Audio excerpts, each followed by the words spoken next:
I'd like to tell you about the strangest secret in the world. Not long ago, Albert Schweitzer, the great doctor and Nobel Prize winner, was being interviewed in London, and a reporter asked him, "Doctor, what's wrong with men today?" The great doctor was silent a moment, and then he said, "Men simply don't think." And it's about this that I want to talk with you.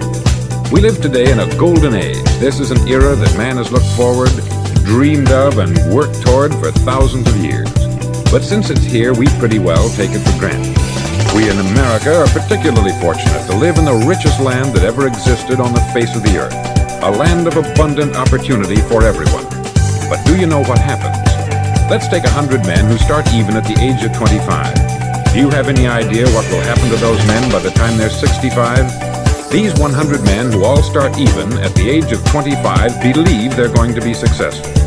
If you asked any one of these men if he wanted to be a success, he'd tell you that he did. And you'd notice that he was eager toward life, that there was a certain sparkle to his eye, an erectness to his carriage, and life seemed like a pretty interesting adventure to him. But by the time they're 65, 1 will be rich, 4 will be financially independent, 5 will still be working, 54 will be broke. Now think a moment. Out of the 100, only 5 make the grade. Why do so many fail? What has happened to the sparkle that was there when they were 25? What's become of the dreams, the hopes, the plans? And why is there such a large disparity between what these men intended to do and what they actually accomplished? When we say about 5% achieve success, we have to define success. And here's the definition. Success is the progressive realization of a worthy ideal. If a man is working toward a predetermined goal and knows where he's going, that man is a success. If he's not doing that, he's a failure. Success is the progressive realization of a worthy ideal. Rollo May, the distinguished psychiatrist, wrote a wonderful book called Man's Search for Himself. And in this book he says, the opposite of courage in our society is not cowardice, it is conformity.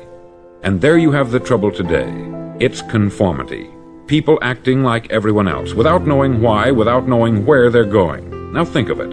In America right now, there are over 14 million people 65 years of age and over, and about 13 million of these 14 million are broke. They're dependent on someone else for life's necessities. Now we learn to read by the time we're 7. We learn to make a living by the time we're 25. Usually by that time we're not only making a living, we're supporting a family. And yet by the time we're 65, we haven't learned how to become financially independent in the richest land that has ever been known. Why? We conform. And the trouble is that we're acting like the wrong percentage group, the 95% who don't succeed. Now why do these people conform? Well, they don't know really. These people believe that their lives are shaped by circumstances, by things that happen to them, by exterior forces. They're outer-directed people. A survey was made one time that covered a lot of men, working men, and these men were asked this question. Why do you work? Why do you get up in the morning? 19 out of 20 had no idea. If you ask them, they'll say, everyone goes to work in the morning. And that's the reason they do it, because everyone else is doing it. Now let's get back to our definition of success. Who succeeds? The only man who succeeds is the man who is progressively realizing a worthy ideal. He's the man who says, I'm going to become this, and then begins to work toward that goal. I'll tell you who the successful people are. A success is the school teacher who's teaching school because that's what she wanted to do. The success is the woman who's a wife and mother because she wanted to become a wife and mother and is doing a good job of it. The success is the man who runs the corner gas station because that's what he wanted to do. The success is the successful salesman who wants to become a top-notch salesman and grow and build with his organization. A success is anyone who is doing deliberately a predetermined job because that's what he decided to do deliberately. But only 1 out of 20 does that. That's why today there isn't really any competition unless we make it for ourselves. Instead of competing, all we have to do is create. Now for 20 years I looked for the key which would determine what would happen to a human being. Was there a key I wanted to know which would make the future a promise that we could foretell to a large extent? Was there a key that would guarantee a person's becoming successful if he only knew about it and knew how to use it? Well, there is such a key, and I've found it. Have you ever wondered why so many men work so hard and honestly without ever achieving anything in particular, and others don't seem to work hard and yet seem to get everything? They have the magic touch. You've heard them say that about someone. Everything he touches turns to gold. And have you ever noticed that a man who becomes successful tends to continue to become successful? And on the other hand, have you noticed how a man who is a failure tends to continue to fail? It's because of goals. Some of us have them, some don't. People with goals succeed because they know where they're going. Now think of a ship leaving a harbor, and think of it with the complete voyage mapped out and planned. The captain and crew know exactly where it's going and how long it will take. It has a definite goal. 9,999 times out of 10,000 it will get to where it started out to get. Now let's take another ship, just like the first, only let's not put a crew on it, or a captain at the helm. Let's give it no aiming point, no goal, no destination. We just start the engines and let it go. I think you'll agree with me that if it gets out of the harbor at all, it will either sink or wind up on some deserted beach a derelict. It can't go any place because it has no destination and no guidance. It's the same with a human being. Take the salesman, for example. There is no other person in the world today with the future of a good salesman. Selling is the world's highest paid profession, if we're good at it and if we know where we're going. Every company needs top-notch salesmen, and they reward those men. The sky is the limit for them. But how many can you find? Someone once said, the human race is fixed, not to prevent the strong from winning, but to prevent the weak from losing. The American economy today can be likened to a convoy in time of war. The entire economy is slowed down to protect its weakest link, just as the convoy had to go at the speed that would permit its slowest vessel to remain in formation. That's why it's so easy to make a living today. It takes no particular brains or talent to make a living and support a family today. So we have a plateau of so-called security, if that's what a person's looking for. But we do have to decide how high above this plateau we want to aim for. Now let's get back to the strangest secret in the world, the story that I wanted to tell you today. Why do men with goals succeed in life, and men without them fail? Well, let me tell you something which, if you really understand it, will alter your life immediately. If you understand completely what I'm going to tell you from this moment on, your life will never be the same again. You'll suddenly find that good luck just seems to be attracted to you. The things you want just seem to fall in line. And from now on, you won't have the problems, the worries, the gnawing lump of anxiety that perhaps you've experienced before. Doubt, fear, well, they'll be things of the past. Here's the key to success, and the key to failure. We become what we think about. Now let me say that again. We become what we think about. Throughout all history, the great wise men and teachers, philosophers and prophets have disagreed with one another on many different things. It is only on this one point that they are in complete and unanimous agreement. Listen to what Marcus Aurelius, the great Roman emperor, said. He said, "A man's life is what his thoughts make of it." Disraeli said this, "Everything comes if a man will only wait. I have brought myself by long meditation to the conviction that a human being with a settled purpose must accomplish it, and that nothing can resist a will that will stake even existence for its fulfillment." Ralph Waldo Emerson said this, "A man is what he thinks about all day long." William James said, "The greatest discovery of my generation is that human beings can alter their lives by altering their attitudes of mind." And he also said, "We need only in cold blood act as if the thing in question were real, and it will become infallibly real by growing into such a connection with our life that it will become real. It will become so knit with habit and emotion that our interest in it will be those which characterize belief." He also said this, "If you only care enough for a result, you will almost certainly attain it. If you wish to be rich, you will be rich. If you wish to be learned, you will be learned. If you wish to be good, you will be good. Only you must then really wish these things, and wish them exclusively, and not wish at the same time 100 other incompatible things just as strongly." In the Bible you read, in Mark 9:23, "If thou canst believe, all things are possible to him that believeth." Dr. Norman Vincent Peale said this, "This is one of the greatest laws in the universe. Fervently do I wish I had discovered it as a very young man. It dawned upon me much later in life, and I've found it to be one of the greatest, if not my greatest discovery, outside of my relationship to God. And the great law, briefly and simply stated, is that if you think in negative terms, you'll get negative results. If you think in positive terms, you will achieve positive results. That is the simple fact, which is at the basis of an astonishing law of prosperity and success. In 3 words, believe and succeed. William Shakespeare put it this way: our doubts are traitors and make us lose the good we oft might win by fearing to attempt. George Bernard Shaw said, people are always blaming their circumstances for what they are. I don't believe in circumstances. The people who get on in this world are the people who get up and look for the circumstances they want, and if they can't find them, make them. Well, it's pretty apparent, isn't it? And every person who discovered this for a while believed that he was the first one to work it out. We become what we think about. Now it stands to reason that a person who's thinking about a concrete and worthwhile goal is going to reach it, because that's what he's thinking about. And we become what we think about.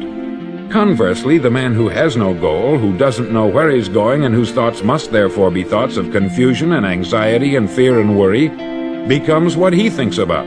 His life becomes one of frustration, fear, anxiety, and worry.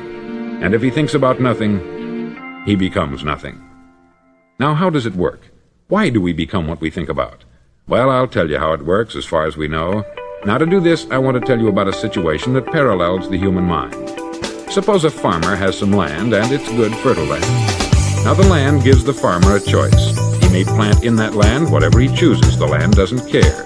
It's up to the farmer to make the decision. Now, remember, we're comparing the human mind with the land, because the mind, like the land, doesn't care what you plant in it. It will return what you plant, but it doesn't care what you plant. Now, let's say that the farmer has 2 seeds in his hand. One is a seed of corn, the other is nightshade, a deadly poison. He digs 2 little holes in the earth and he plants both seeds, one corn, the other nightshade. He covers up the holes, waters, and takes care of the land, and what will happen? Invariably, the land will return what is planted. As it's written in the Bible, as ye sow, so shall ye reap. Remember, the land doesn't care. It will return poison in just as wonderful abundance as it will corn. So up come the 2 plants, one corn, one poison. Now, the human mind is far more fertile, far more incredible and mysterious than the land, but it works the same way. It doesn't care what we plant. Success, failure. A concrete, worthwhile goal, or confusion, misunderstanding, fear, anxiety, and so on. But what we plant, it will return to us. You see, the human mind is the last great unexplored continent on the earth. It contains riches beyond our wildest dreams. It will return anything we want to plant. Now you might say, well, if that's true, why don't people use their minds more? Well, I think they've figured out an answer to that too. Our mind comes as standard equipment at birth. It's free, and things that are given to us for nothing we place little value on. Things that we pay money for, we value. The paradox is that exactly the reverse is true. Everything that's really worthwhile in life came to us free. Our mind, our soul, our body, our hopes, our dreams, our ambitions, our intelligence, our love of family and children and friends. All these priceless possessions are free, but the things that cost us money are actually very cheap and can be replaced at any time. A good man can be completely wiped out and make another fortune. He can do that several times. Even if our home burns down, we can rebuild it, but the things we got for nothing, we can never replace. The human mind isn't used merely because we take it for granted. Familiarity breeds contempt. It can do any kind of job we assign to it, but generally speaking, we use it for little jobs instead of big important ones. Universities have proved that most of us are operating on about 10% of our abilities. Decide now, what is it you want? Plant your goal in your mind. It's the most important decision you'll ever make in your entire life. Do you want to be an outstanding salesman, a better worker at your particular job? Do you want to go places in your company, in your community? All you've got to do is plant that seed in your mind. Care for it. Work steadily toward your goal, and it will become a reality. It not only will, there's no way that it cannot. You see, that is a law, like the laws of Sir Isaac Newton, the laws of gravity. If you get on top of a building and jump off, you'll always go down. You'll never go up. And it's the same with all the other laws of nature. They always work, they're inflexible. Think about your goal in a relaxed, positive way. Picture yourself in your mind's eye as having already achieved this goal. See yourself doing the things you will be doing when you've reached your goal. Ours has been called the phenobarbital age, the age of ulcers and nervous breakdowns. At a time when medical research has raised us to a new plateau of good health and longevity, far too many of us worry ourselves into an early grave trying to cope with things in our own little personal ways, without learning a few great laws that will take care of everything for us. These things we bring on ourselves through our habitual way of thinking. Every one of us is the sum total of his own thoughts. He is where he is because that is exactly where he really wants to be, whether he'll admit that or not. Each of us must live off the fruit of his thoughts in the future, because what you think today and tomorrow, next month and next year, will mold your life and determine your future. You're guided by your mind. I remember one time I was driving through Arizona and I saw one of those giant earth-moving machines roaring along the road at about 35 miles an hour with what looked like 20 tons of dirt in it, a tremendous, incredible machine, and there was a little man perched way up on top with the wheel in his hands guiding it. And as I drove along, I was struck by the similarity of that machine to the human mind. Just suppose you're sitting at the controls of such a vast source of energy. Are you going to sit back and fold your arms and let it run itself into a ditch? Or are you going to keep both hands firmly on the wheel and control and direct this power to a specific, worthwhile purpose? It's up to you. You're in the driver's seat. You see, the very law that gives us success is a two-edged sword. We must control our thinking. The same rule that can lead a man to a life of success, wealth, happiness, and all the things he's ever dreamed of for himself and his family, that very same law can lead him into the gutter. It's all in how he uses it, for good or for bad. This is the strangest secret in the world. Now, why do I say it's strange, and why do I call it a secret? Actually, it isn't a secret at all. It was first promulgated by some of the earliest wise men, and it appears again and again throughout the Bible. But very few people have learned it, understand it. That's why it's strange, and why, for some equally strange reason, it virtually remains a secret. I believe that you could go out and walk down the main street of your town and ask one man after another what the secret of success is, and you probably wouldn't run into one man in a month who could tell you. Now, this information is enormously valuable to us if we really understand it and apply it. It's valuable to us not only for our own lives, but the lives of those around us, our family, employees, associates, and friends. Life should be an exciting adventure. It should never be a bore. A man should live fully, be alive. He should be glad to get out of bed in the morning. He should be doing a job he likes to do because he does it well. One time I heard Grove Patterson make a speech, the editor-in-chief of the Toledo Daily Blade, and as he concluded his speech, he said something that I've never forgotten. He said something like this: "My years in the newspaper business have convinced me of several things, among them that people are basically good, and that we came from someplace, and we're going someplace. So we should make our time here an exciting adventure. The architect of the universe didn't build a stairway leading nowhere." And the greatest teacher of all, the carpenter from the plains of Galilee, gave us the secret time and time again. As ye believe, so shall it be done unto you.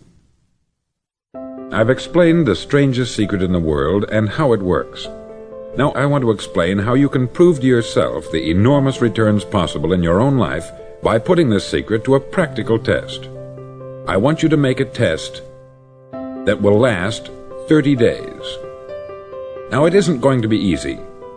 If you'll give it a good try, it will completely change your life for the better.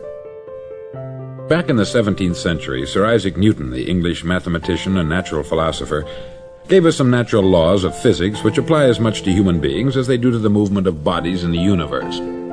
Now, one of these laws is that for every action, there is an equal and opposite reaction. Simply stated, as it applies to you and me, it means we can achieve nothing without paying the price. The results of your 30-day experiment will be in direct proportion to the effort you put forth. To be a doctor, you must pay the price of long years of difficult study. to be successful in selling, and remember that each of us succeeds to the extent of his ability to sell, selling our families on our ideas, selling education in schools, selling our children on the advantages of living the good and honest life, selling our associates and employees on the importance of being exceptional people, to, of course, the profession of selling itself. But to be successful in selling our way to the good life, we must be willing to pay the price. Now, what is that price? Well, it's many things. First, it's understanding emotionally, as well as intellectually, that we literally become what we think about, that we must control our thoughts if we're to control our lives. It's understanding fully that, as ye sow, so shall ye reap. Secondly, it's cutting away all the fetters from the mind and permitting it to soar as it was divinely designed to do. It's the realization that your limitations are self-imposed, and that the opportunities for you today are enormous beyond belief. It's rising above narrow-minded pettiness and prejudice. Thirdly, to use all your courage to force yourself to think positively on your own problem, to set a definite and clearly defined goal for yourself, to let your marvelous mind think about your goal from all possible angles, to let your imagination speculate freely upon many different possible solutions, to refuse to believe there are any circumstances sufficiently strong to defeat you in the accomplishment of your purpose, to act promptly and decisively when your course is clear, and to keep constantly aware of the fact that you are, at this moment, standing in the middle of your own acre of diamonds, as Russell Conwell used to point out. Fourth, save at least 10% of what you earn. It's also remembering that no matter what your present job, it has enormous possibilities if you're willing to pay the price. Now let's just go over the important points in the price each of us must pay to achieve the wonderful life that can be ours. It is, of course, worth any price. 1. You will become what you think about. 2. Remember the word imagination. Let your mind soar. 3. Courage. Concentrate on your goal every day. 4. Save 10% of what you earn. And action. Ideas are worthless unless we act on them. Now I'll try to outline the 30-day test I want you to make. Now keep in mind that you have nothing to lose by making this test, and everything you could possibly want to gain. There are two things that may be said of everyone. Each of us wants something, and each of us is afraid of something. I want you to write on a card what it is you want more than anything else. It may be more money. Perhaps you'd like to double your income or make a specific amount of money. It may be a beautiful home. It may be success at your job. It may be a particular position in life. It could be a more harmonious family. Each of us wants something. Write down on your card specifically what it is that you want. Make sure it's a single goal and clearly defined. You needn't show it to anyone, but carry it with you so that you can look at it several times a day. Think about it in a cheerful, relaxed, positive way each morning when you get up, and immediately you have something to work for, something to get out of bed for, something to live for. Look at it every chance you get during the day and just before going to bed at night.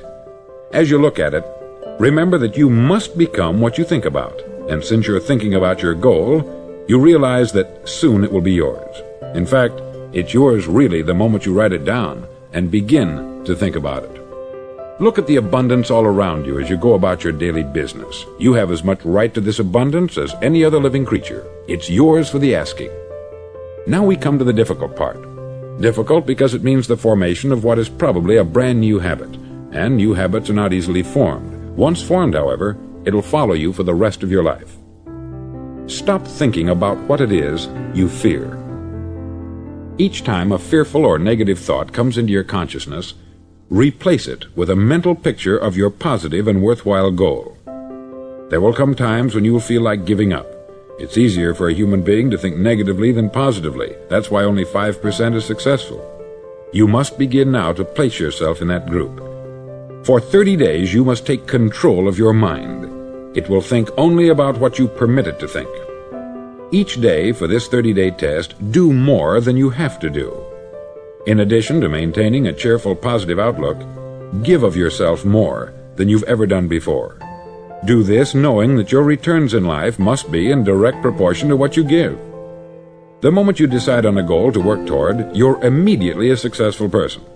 You're then in that rare and successful category of people who know where they're going. Out of every 100 people, you belong to the top 5. Don't concern yourself too much with how you're going to achieve your goal. Leave that completely to a power greater than yourself. All you have to do is know where you're going. The answers will come to you of their own accord. Remember these words from the Sermon on the Mount, and remember them well. Keep them constantly before you this month of your test. Ask, and it shall be given you. Seek, and ye shall find. Knock, and it shall be opened unto you.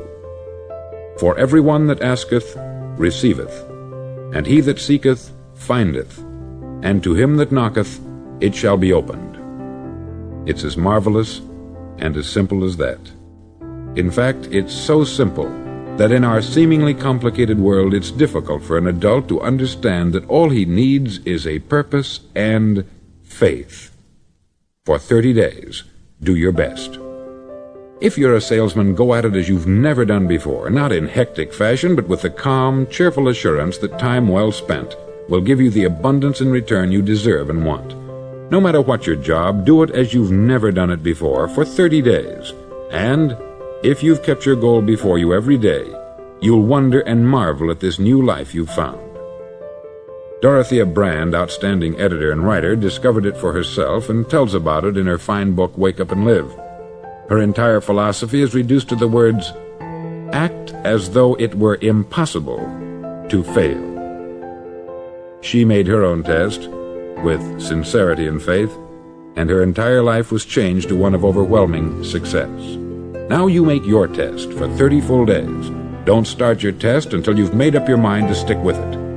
You see, by being persistent, you're demonstrating faith. Persistence is simply another word for faith. If you didn't have faith, you would never persist.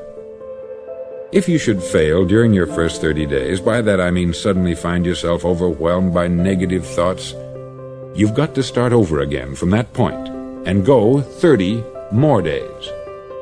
Gradually your new habit will form until you find yourself one of that wonderful minority to whom virtually nothing is impossible.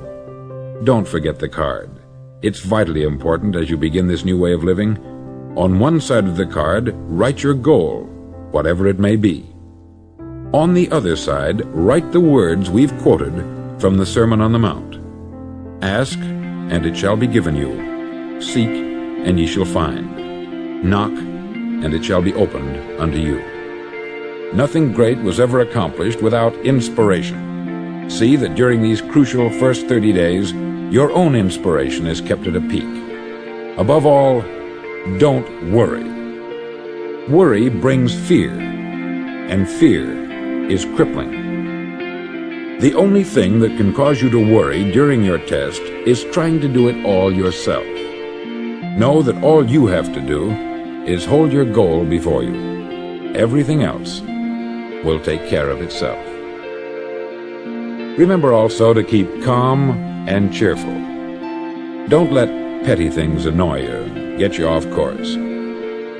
Now, since making this test is difficult, some may say, well, why should I bother? Well, look at the alternative. No one wants to be a failure.